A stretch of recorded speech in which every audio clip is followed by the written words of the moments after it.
guys, it's Maggie Mayfish here with Cracked and a brand new episode of A Better Way to Watch, the show that aims to fix Hollywood's worst films with just one small tweak. So put some orange juice in those popsicle makers, add a shot of vodka, kids will never notice, and pop in The Dark Knight Rises. The follow-up to the smash hit Dark Knight was, how do I say this? Terrible, but not as terrible as Batman vs. Superman. We had our brooding caped crusader, but he was steeped in a smash-up of storylines, way too many coincidences to count, and plot points about sleeping with his mentor's daughter / lover, enemy. See how confusing that is? What if I told you The Dark Knight Rises isn't just incongruent because there's no way this film could live up to the Dark Knight hype, but because the true story of Rises shows us the twisted world that Batman has created for himself in the wake of a psychotic breakdown caused by breaking his one and only rule. That's right, ladies and gents. The Dark Knight Rises is a sweaty fever dream of none other than a deranged Bruce Wayne experiencing PTSD after taking the life of another human. The Joker. First, we'll take a look at the evidence in the film, and then I'll prove why this is truly a better way to watch. It burns! The alcohol! Okay, let's do this. Before I fix this film with a wave of my cape... Where's my cape? Cut it. You. So let's quickly review the events of Dark Knight. Throughout the film, the Joker told Batman that he is going to make him break his one rule. You have these rules, and you think they'll save you. I have one rule. And that's the rule you'll have to break to know the truth. Thank you. Thank you. Oh, wow, you guys liked me. That takes us to the end of the film where Batman, in our tweak, does in fact kill the Joker. We see the Joker hanging from his toes on the side of a building, but after this, we never see the Joker again, and he's not in Rises. It's fair to assume that after we cut away, Batman enacts his ultimate revenge on the Joker.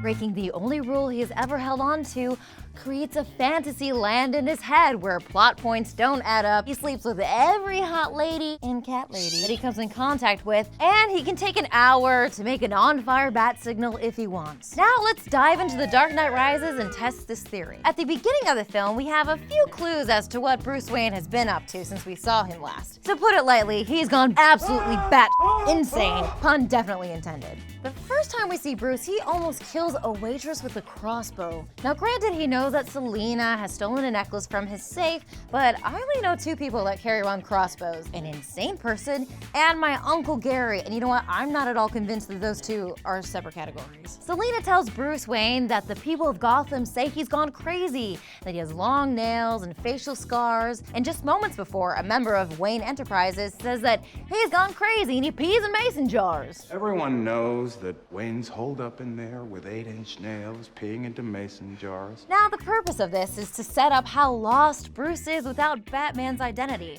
But also, the people of Gotham could be right. After killing the Joker, he has become the one thing he's worked so hard to eradicate from his beloved city. And now the only way he can redeem himself is to return to that moral compass of Batman. Enter Bane, an almost unbelievable Gotham villain. This character seems a little out of place, especially compared to Two-Face and the Joker, who were, sure, eccentric, but grounded characters with philosophies and goals. Joker wears makeup and a costume because it reflects his inner love of disrupting the status quo, and Bane is vaguely British. No one cared who I was till I put on the mask. Putting that aside, a mysterious foe arrives from out of nowhere, a member of the League of Shadows who has since been excommunicated. I mean, what the backstory is shaky at best.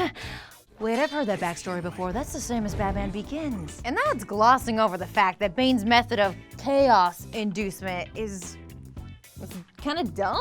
Gotham is yours. I mean, for one, that is not how the stock market works. Bane's message is what, to give people power by blowing them up? And most of his speeches are so general and sweeping, it feels like a lazy attempt by a writer. Or maybe it's confusing because it came from Batman's own garbled brain. Batman wants to redeem himself. What better way than for his subconscious to create the ultimate villain that only Batman can defeat? Footnote, what kind of a prison lets people try and escape every day? A made up one. Are there any other points in the film that seem a little out of place? place? Like maybe it's Batman's wishful thinking from a sickbed in Wayne Manor? Ah, yes, Mrs. Tate. According to the story, she's been hanging around Wayne Industries for what seems like years now. So it's weird that this is the first time we've ever seen her in Bruce's world.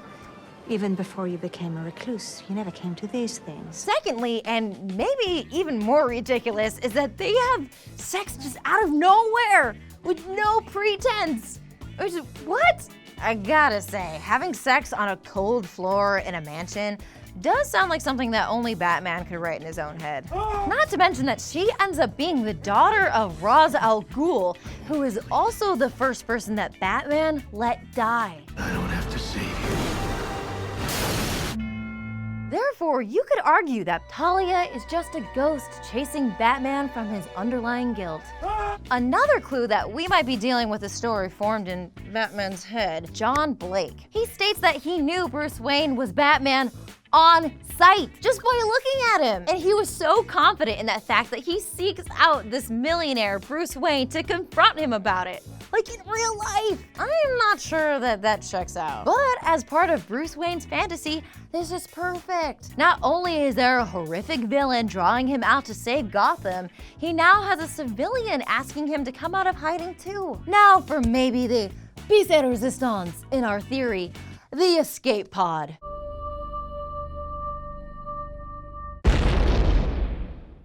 After this happened, people took to the internet and cited that Bruce Wayne actually died here, and the scene in the cafe is a fantasy. You know what? It probably was. Alfred himself calls it a fantasy in the first 15 minutes of the film. I have this fantasy. I look across the table and I see you there. Oh gosh, too kind. To have this ending in real life, Bruce would have to sit at that cafe every day for who knows how long, waiting for Alfred to arrive.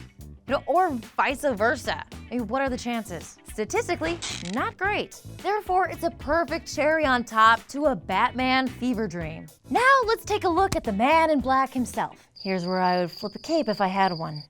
You. While on the hunt for Selina, Bruce visits a doctor about his limp leg, which goes in and out, which, could be a sign of a phantom limb. But the doctor says that he has concussion-like injuries in his brain. Except he hasn't fought in 7 years. There are a lot of explanations, but one could be that he has permanent brain damage, the kind that would move him to create his own reality. Bruce Wayne also has a fever dream image of Ra's al Ghul while in his cell in prison. And interesting that the illusion he sees in his cell is that of the only other person he's decided to let die. He's clearly being haunted by his demons. It's like he's been sitting in his room the whole time, but all these things are like a fantasy into his head, so but he sees it, so it's real, so that's what we are seeing as the audience, and Gotham is real, but he's been in his room the whole time.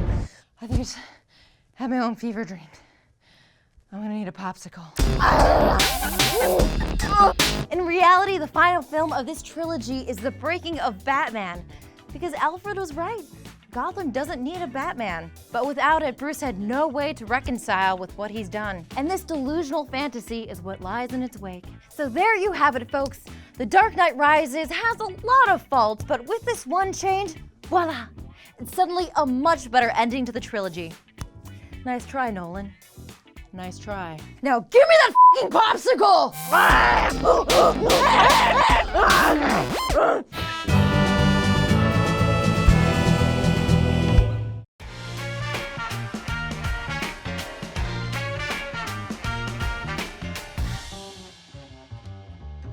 Hey, you like stand-up? Come see the Cracked Stand-Up Show. It's happening Tuesday, May 9th at Meltdown Comics in Los Angeles. If you want to see amazing comedians, including our own Teresa Lee, go to nerdmeltla.com/tickets. And if you want to see me drink this very, very hot coffee, ow, ow, ow, ow.